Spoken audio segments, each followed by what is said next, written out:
Riperile va ka hina o minjhani mina ni pfukile ndi matekwana sanibonani ngani zakwethu sanibonani goeienaand dumelang kgotsong thokozani ndawuwe. I just pray to God that everybody's doing okay. I'm all right, if you may ask me. I'm okay. I'm okay. But if you were really to ask me deeper, how am I doing? Honestly speaking, this morning I woke up feeling quite weird, which is my normal weirdness. Because as a spiritual person, you have days where you wake up and you feel kind of weird. You feel off. You feel you don't want to do anything, or you just want to be by yourself. In that instance, in some cases, if you were to seek a psychologist, they'll tell you that you have a chemical imbalance because you are bipolar and whatever. No, I'm not bipolar. I just call this moments bipolar situations. I'm a spiritual person, so once in a while, I will wake up feeling odd. I will wake up feeling like I don't want to do anything, or sometimes I feel like I just want to be by myself. You know, that's those moments where you just want to be by yourself. Sometimes I'd resort to praying. I'll just start praying and praying and praying. And in some instances, praying doesn't even help. All I need to do is just be by myself and keep quiet. Just be by myself and keep quiet. I've come to understand the situations during my initiation and way after I graduated from initiation school. Because before then, yes, I would think that I'm quite moody, and maybe people would think I'm moody or whatever. But as you grow spiritually, you start to understand how these things work. So let me just give you a background of my spirituality and where I am at this point in my life, where it started. I call it my spirituality, but because to this date, I don't know if I should call myself an African healer, a Sangoma. I can't call myself Ukobela. All I know is that I was initiated, did whatever had to be done,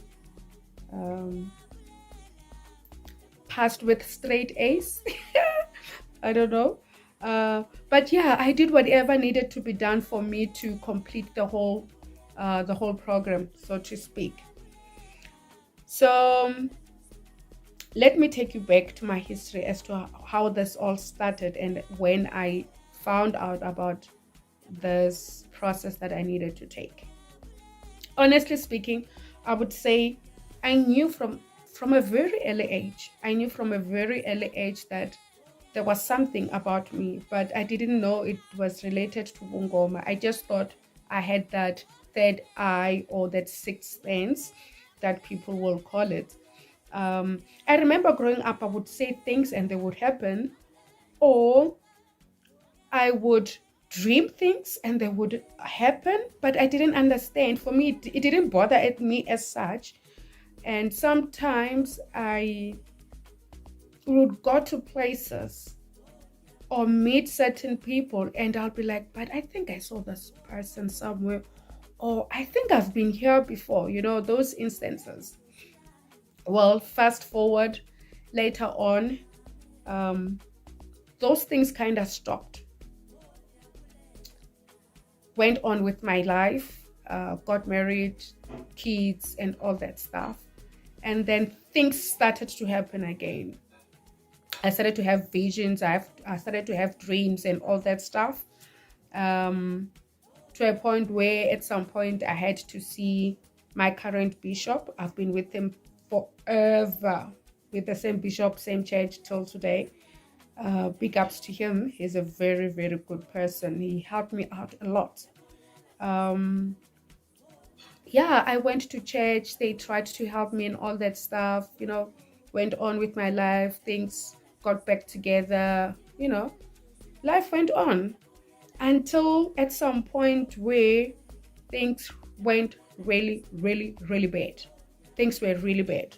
My husband lost his job. I lost my job. I fell sick. My son was very sick.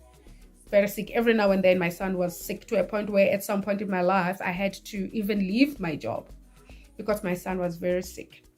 And then, as an African, I resorted to going out there and consult. I did go. When I went there, I met this gentleman. He did whatever he did, gave me whatever he gave me. But one thing I admired about that guy is that he told me the truth. He said, you have a gift. At some point, you will have to twasa. But it is not for me to take you through that journey.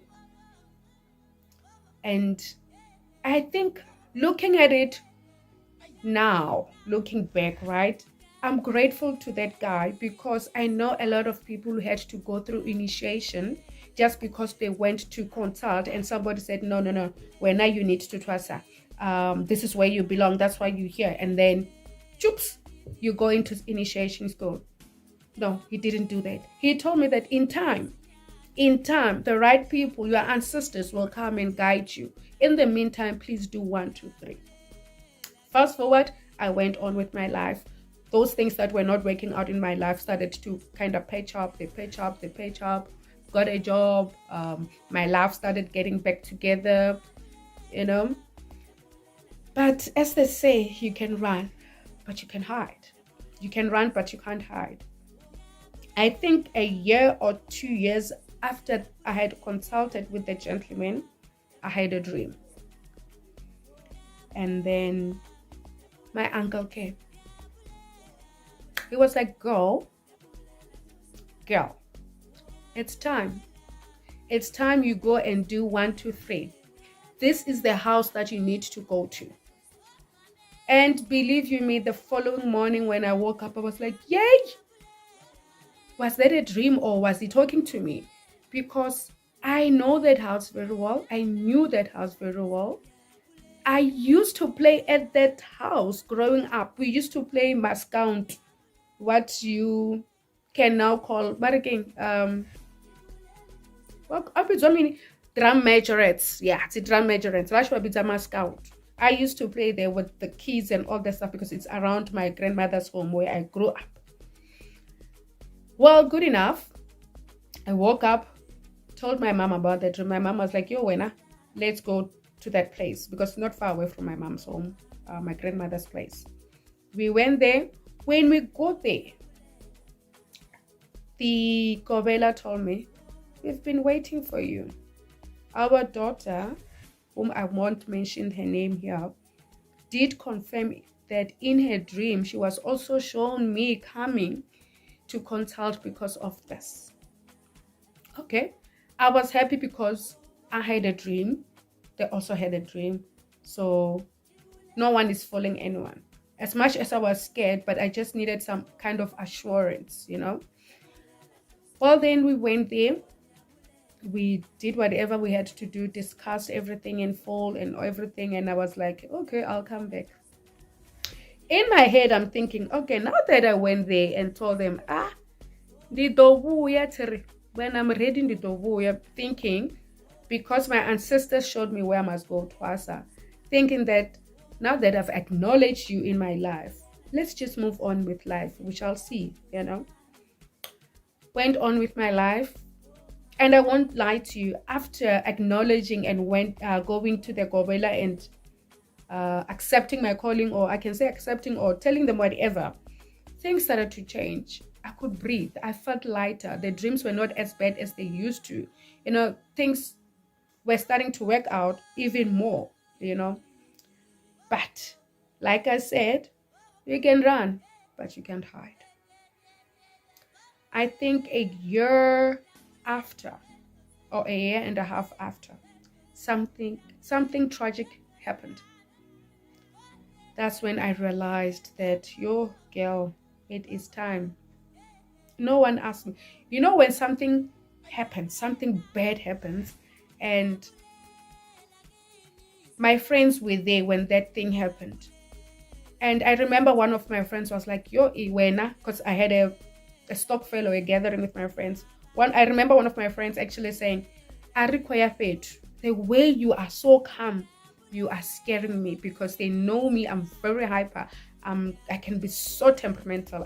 I'm one of those ladies who can just jump on the roof and scream or do whatever. That's how I used to be before my twice. I would just go mad. Mad for me was extra. And I mean extra. So one of my friends was like, no, I require it. The when I come go, you are scaring me. Maybe the minute we leave your house, then you will start acting up, whatever. And I was like, no. Something inside me told me. And I was like, yo, Busiwe, girl, you need to bow down. You need to surrender to this and do whatever needs to be done. Fast forward, I woke up, went straight to my Gobela and said, Aibo, Zolingana, Dikoda Jena. That's how I entered into my initiation. It wasn't a smooth journey, but it wasn't the most difficult. Yes, I had ups and downs here and there, because your twasa, it's not an easy thing. First of all, that's not your mother. Secondly, you need to leave your kids behind. Thirdly, it's either you're working or you're schooling, so you have to kind of juggle everything together. But by the grace of God, for me, it wasn't that difficult, because firstly, I was working and my son was a bit problematic. He was sick here and there, and I also had a small baby then after the boy. So we managed to work things out. I would go there whenever I needed to, and I'll be at home whenever I needed to. At some point, I would spend the whole week at my Gobela's place, waking up and going to work every day, and then coming back and do whatever I have to. But it wasn't as traumatic. It wasn't as bad, but it's not the easiest thing to do. It was not the easiest thing to do. I'm saying this because I hear a lot of people saying everybody now is a Gobela, everybody now, Twasa, everybody now is doing 1, 2, 3. If it was easy, girl, everybody will be tossing. If it was easy, I would go back tomorrow and do it. If it was easy, we wouldn't take a year or two. Not to them. Staying in somebody's house is not easy. There's rules and regulations. There's things that need to be done a certain way that you're not used to. There's things that you can do, and there's things that you cannot do. There's things that you need to learn to do when you are there that you don't do at your place. Sometimes you need to focus on 1, 2, 3, and you remember, Ghana, I left my son at home and he was not feeling okay. And there's no way you can say, let me go. No, it doesn't work like that. You commit yourself. If you are coming there for a week, for a month, or whatever, you stay there, But I thank God that I made it through. I thank the support of my friends and family, though it was difficult. It was not easy for them. It was not easy on me. But I think as much as it wasn't difficult, I think what made it not difficult for me also is the fact that at the back of my mind, every time I went through something or something that was stressing me about the initiation, whatever, I'll always be like, by the time I'm done, I'm done. Once I'm done, I'm done. Not knowing, Hori, the minute you finish your twasa, another chapter starts. Ukuba inyanga, ukuba isangoma, to be an African healer or having to go through initiation, it's I don't even have the word to describe it. Once you're done with that process, you start a new chapter, totally new chapter. In a sense that after I finish the process, after me thinking that everything will be sorted and I'll go back to my normal self, go dancing, go clubbing, go whatever, things changed. Things took a wrong turn. Not really a wrong turn, but things changed. Because now I was thinking, I'm done. I will see you. No, it doesn't work like that. At some point, I started losing family and friends. And I didn't understand. I was like, but now that I need support, people are running away from me. What is it about me? But then later on, I realized and I learned that spiritually, your ancestors will always remove whatever is not for you spiritually, whatever is not good for you spiritually. Like, for instance, a friend might be removed and you wonder why, Mara, why? But then after you learn, or okay, oh, Mutononi was removed out of my life because of 1, 2, 3. This family member was removed from my life. And by remove, I don't mean they die. We kind of distance ourselves from each other, or you feel like they're distancing themselves from you, only to find that, like, for instance, let me just give you an example. If you used to go out a lot, right, and then now you look twice, you need to focus on this, you need to learn to do things a certain way, and this friend of yours, Olerato, is always calling you every Friday to say, Chomi, phela ziyawagazi bani bani, Chomi, phela ziyawagazi bani bani, then your ancestors are going to remove Olerato out of your life. Sometimes you don't even fight. There's just this distance.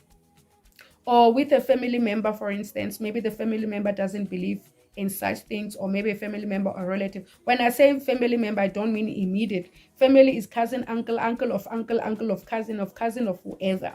Your relations. Maybe that person is a negative person. They're always talking bad about what you just did. So you don't need such in your space. So God will remove, your ancestors will remove them a bit. Like I said, they're not going to die, but there's going to be that distance. They won't be calling you, or there won't be a need for you to be calling them, or even if you go to your family gatherings or whatever, they won't be there, or for some reason why now you are not able to attend because they are there. That's how the ancestors work. They clean up your area. They clean up your spaces. If you are in a wrong job, there'll be a situation whereby you will have to leave your job because that place is not good for you. If you are meant to work, then you'll get another job. So that is how it works. That is one part of my life that stressed me a bit for a while, until I understood and came to understand and accept that this is the life that I'm living now. The less people I have in my life, the better for me. Not that I don't have friends anymore. I do have friends, but there's a time and place for everything. And it doesn't mean that I don't go out and have fun like I used to. I do. That's my personality. That is my character. I do party. I love partying. I love traveling. One day I'm there, the other day I'm not there. But I have my moments. I have my moments where I will say, no, this I'm not doing. I have to attend to this. This I'm not doing. I have to. Even if I'm not going anywhere. I know there has been lots of days where my friends will say, let's go there, or I'll get invited to this event, and I'll be like, no, I took away petu because it's where passing the sharp. So you learn those things. You learn those things. And to people out there, we are human beings. We didn't choose this. It chose us. If I had it my way, I would have taken the money that I spent utwasa. Because before utwasa, there's things that needs to be done. They need money. After utwasa, there's things that you need to do, and they need money, lots of money. So if I had a choice, right? If I had a choice, if I wanted things to work my way, I would have taken that money and went to Singapore or Tanzania and visit. But because it's a calling, and when your ancestors keep on calling, at some point you will just surrender. And the minute you surrender, things will start changing. Things start slowing down a bit. When you're living in a rush world, everything is rush.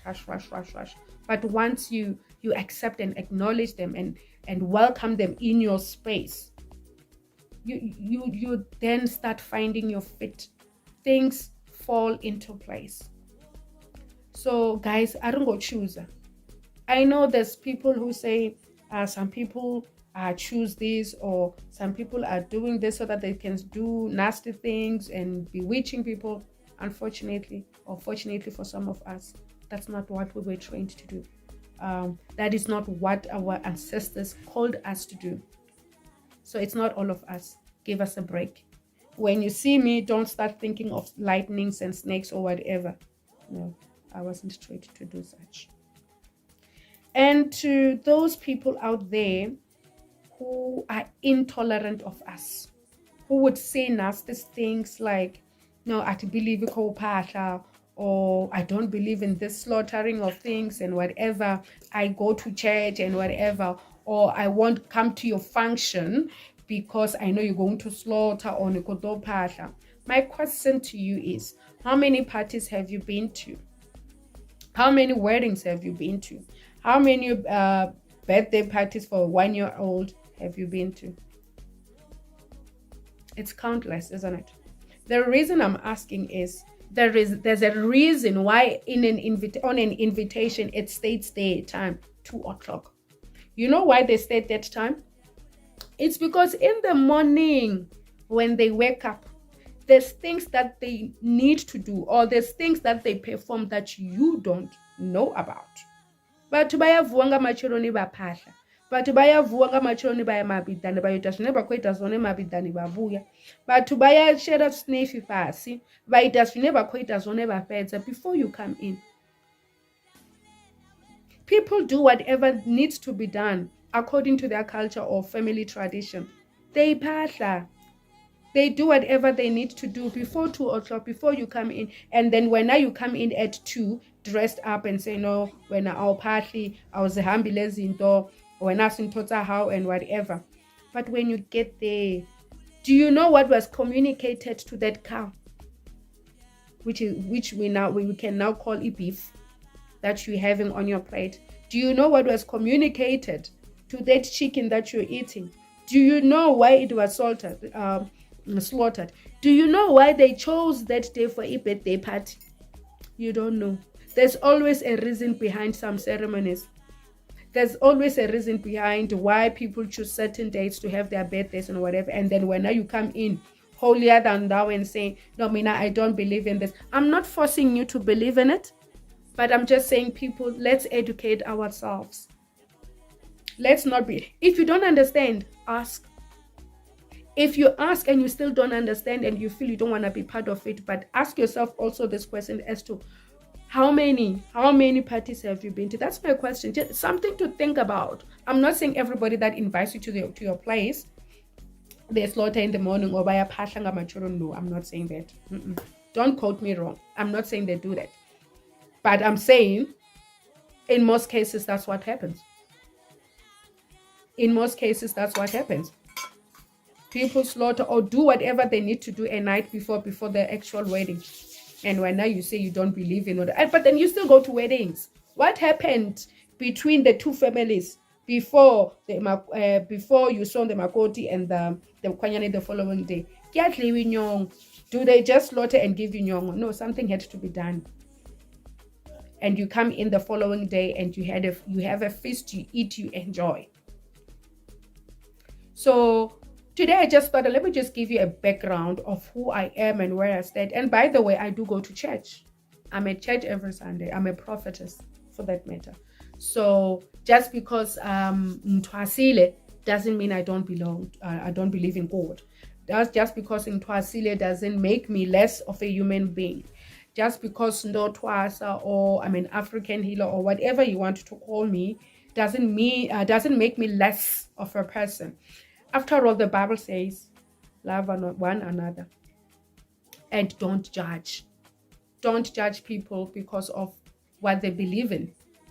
I cannot judge you based on your religion. Judge me based on my character. If I'm not a good person, if I'm not a nice person to you, if I'm vulgar or disrespectful, good enough. You have a right not to like me because of my character. But don't judge me based on what I believe in or what I had to do for me to be where I am in life today. As much as I don't have to judge you based on your religion, going to church every day. Like, for instance, personally, there's people who go to church every Saturday, Sunday, Monday, doing this, ushering, whatever. For me, some of the things don't make sense. But if that's how you feel your life should be and it's working for you, who am I to say? As long as you're a nice person, right? Rishapo, there's nothing wrong with it. So the reason I'm giving you my background, I chose to give you my background today is because I felt today I wasn't feeling, I was living in my spiritual realm for most of the day. Hence, I'm even making this video at this point in the evening. It's actually 7:30 in the evening. I usually do my shows in the morning. So the whole day I wasn't okay. And I just needed also to do this show because I know somebody might listen to this one day and have an aha moment to say, oh, so this is what happens. Oh, so this is how it happens. Oh, I thought I'm the only one who feels this way.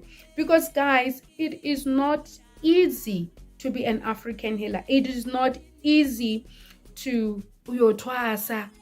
It takes 3 days, Friday, Saturday, Sunday, guys. It is not easy. It is not easy spiritually. It is not easy physically. It is not easy mentally. It is not easy financially. But if it's what needs to happen, if it's what needs to be done, your ancestors will guide you. And once you've accepted, believe you me, God will always make a way for you to pull through that situation. You're not going to stay in that situation. You're going to pull through the situation. And like me looking back now, I'm like, oh God, you did whatever you needed to do. You brought me people that I never thought would be there to support me, because support is not always about money. Being there and to say, oh, we just came to support, or even if you don't know what to say, you being there, it means a lot. But it's not forced. At the end of the day, you cannot force people to support you in such cases, because it's still taboo. It is still taboo.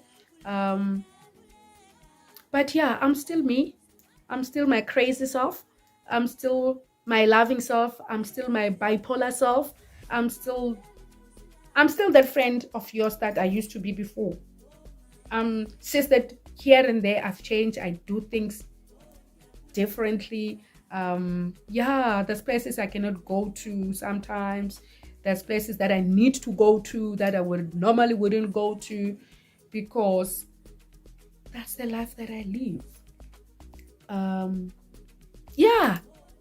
I think that's all I wanted to explain to you guys today. Now that I've shared it, I'm actually feeling much better. I think my spirit was telling me to like just lay it out, just let you know, or tell somebody, or whatever. I'm feeling very, very, very light right now as I'm speaking to you. And I thank you very much for listening. Thank you for tuning in. Don't stop tuning in. I'm not going to be talking about spiritually in any of my topics going forward. I'm not about that. I'm not about to come and tell you what to do in the evening or morning before you go away, or bad luck. No. Unless my spirit tells me one day, but my show is not about that. I'll be talking about other things. We can talk about other things. You are welcome to comment and give me more topics that you would like for me to talk about. I do have a lot of things that I would like to share with you, but because I'm a mother and I have a 9 to 5, so I have to juggle all these things. On that note, guys, thank you very much for being patient with me. Thank you for all the likes. Thank you for subscribing. Thank you for the comments. Thank you very much for the comments. It means a lot. I mean no harm to anybody. If I have said anything to offend you, may you please forgive me. I just wanted to share my views on certain things. On that note, have a good one. Take care of yourself. Love yourself. Put yourself first and be tolerant. What you think is not right by somebody else might be exactly what the other person think is not right by you. I love you. Thank you. Good night.